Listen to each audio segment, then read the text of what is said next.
It is September 1st, 2K23. Millions of people all around the world are waiting desperately for the JDK21 release notes video. The constant refreshing of the Java YouTube channel page leads to so much traffic that the Google servers are on the verge of collapse. Finally, a new video appears titled JDK21 release notes. As they click on it, a bright light emits from their monitors. The self-proclaimed Oracle gods sent their servants once again to deliver their new world to the peasants. And boy was it glorious. We got garbage collector changes. When the pimp's in the crib, ma, drop it like it's hot, drop it like it's hot, drop it like it's hot. Virtual threats. You're gonna do a disconnect on me, you fucking I'll hang you from a tree. I'll find out where you live. I'll fucking hack your account, you fucking I'll murder you. And unnamed classes.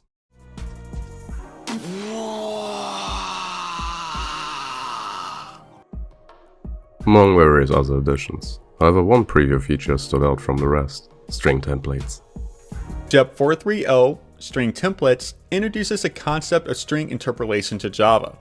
This should provide benefits to Java developers when composing strings over the traditional methods of using the plus operator, string builder, or string format. The people couldn't believe it. Proper string interpolation after years and years of enterprise boilerplate? They rushed to openjdk.org to look for the JEP details.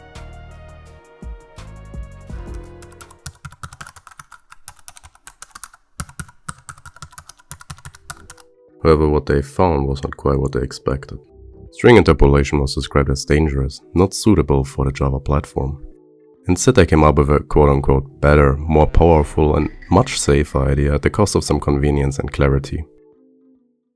Making trade-offs when it comes to convenience and clarity for a feature that should only exist for more convenience and clarity seems a bit out of touch. Especially when one of your main points is security, which can and should be enforced by the developers themselves. The whole JEP was just another prime example of how Oracle is willing to hold language features hostage if they don't align with their vision. The same vision that nearly led to their downfall in the past. As you can see in the provided examples, it is clear that the string interpolation approach Java picked hardly improves the clarity of the code in many cases, in comparison to the standard string concatenation methods used before.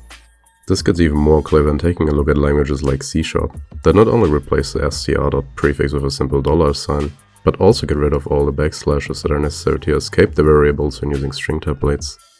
Many people were not happy.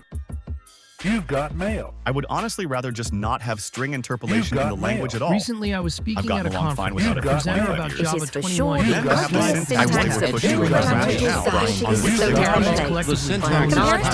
Let's just say there was quite some backlash.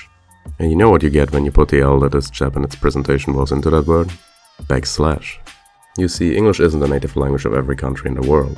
As a result, there are various keyboard layouts on the market with specific adjustments made for specific languages. The two most commonly used parent layouts are the QWERTY layout for English-speaking countries and the QWERTZ layout for Central European countries. Each of those layouts has multiple child layouts. However, let's just take a look at two popular ones: the US QWERTY layout and the Austrian QWERTZ layout. While a backslash input can be achieved with a single press on a US QWERTY keyboard, it gets used far less commonly on the QWERTZ keyboard and shares its key with two other characters, including the question mark. To make it even worse, the backslash has the lowest priority, meaning it doesn't even require the more accessible shift key to be pressed at the same time, but the Alt+GR key instead. And if that's still not worse enough, Mac users will have to press a whopping 3 keys at once for a single backslash. Wow, you've been working on this project all day now. I assume you made massive progress? Progress? I'm using Java's string interpolation on QWERTZ. I'm not even done with the first SQL query. Imagine how much time it will cost you to constantly swap between the awkward backslash key combination and typing out your string just for basic string interpolation, something that is supposed to save you time. This brings us to the question what Oracle did to address string interpolation related criticism. And I think we all know the answer to that: nothing. However, what if I told you that it was never their goal to implement string interpolation with string templates in the first place?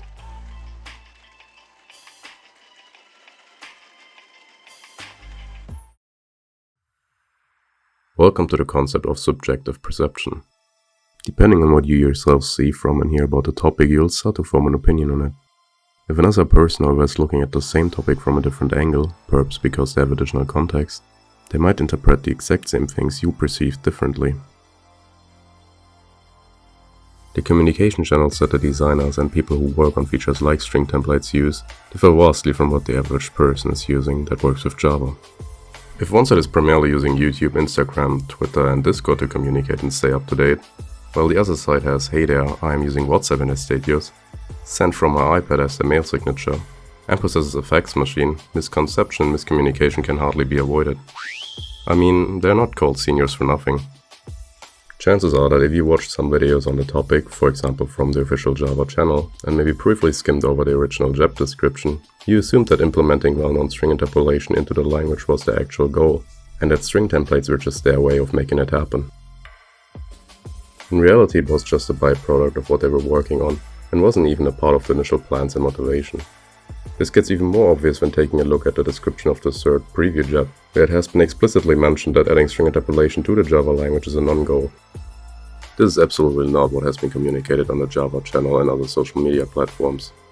As a result, the feedback they were receiving often came from people that were expecting easy-to-use string interpolation, while they themselves, knowing that it wasn't even the primary goal, were growing more and more annoyed, claiming that user feedback is repetitive and ignorant, since it primarily addresses things like the syntax. Now you might ask yourself, why would they even upload videos solely introducing the feature as string interpolation with benefits in that case? The answer is simple: quantity over quality. None of the free content creators that covered string templates on the official channel, so XQC, SS Sniper Wolf and MrBeast, are even subscribed to the Amberspec mailing list, based on email addresses they either use in other OpenJDK mailing lists or on official platforms. This can easily be verified over on mail.openjdk.org by trying to edit the options for their emails on the respective list, which will show an overview if it is subscribed and an internal error if not. As a result, there are only info sources with the job descriptions themselves, and perhaps the last Amberspec mail on the topic if they were feeling frisky and checked it manually. Overall, they were missing hundreds of mails of context. In general, if you read a job description before watching one of their videos that is covering it, you'll notice that they are pretty much repeating word for word what is being said in it, just replacing some words with synonyms here and there.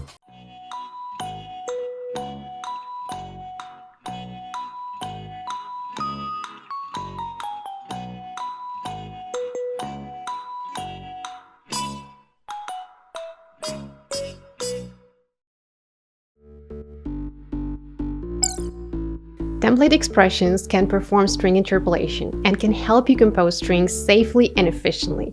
Moreover, template expressions can turn structured text into any kind of object, following domain-specific rules. Unbelievable! So, does that mean easy-to-use string interpolation that you can find in languages like C# is off the table for Java? The short answer is yes. String templates themselves, however, are still being worked on, just without the direct mentioning of string interpolation. They are currently undergoing fundamental changes when it comes to their processes, which is also the primary reason why the third preview never got shipped in JDK 23, which was supposed to finalize the feature. I personally think that it is unfortunate that Java after all those years still lacks a clear identity. On one hand, they are advertising the language as enterprise, while on the other they are trying to hold the developers' hands whenever possible, limiting lower-level features and adding restricting pseudo-security. While their reasoning is technically and theoretically correct, it is impractical and neither developer nor future-oriented. I really hope that we'll see some change when it comes to that in the future and work towards a more modern and flexible Java.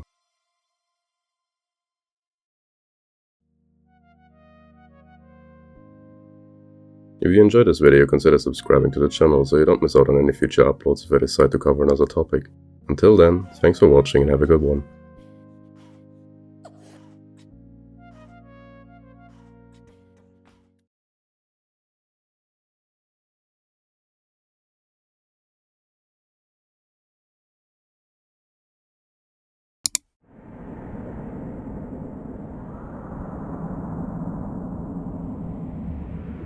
In the cubicles, representing for my Java homies. In by 9, out when the deadlines are met. Check it. We code hard in these cubicles. My style's nerd chic. I'm a programming freak.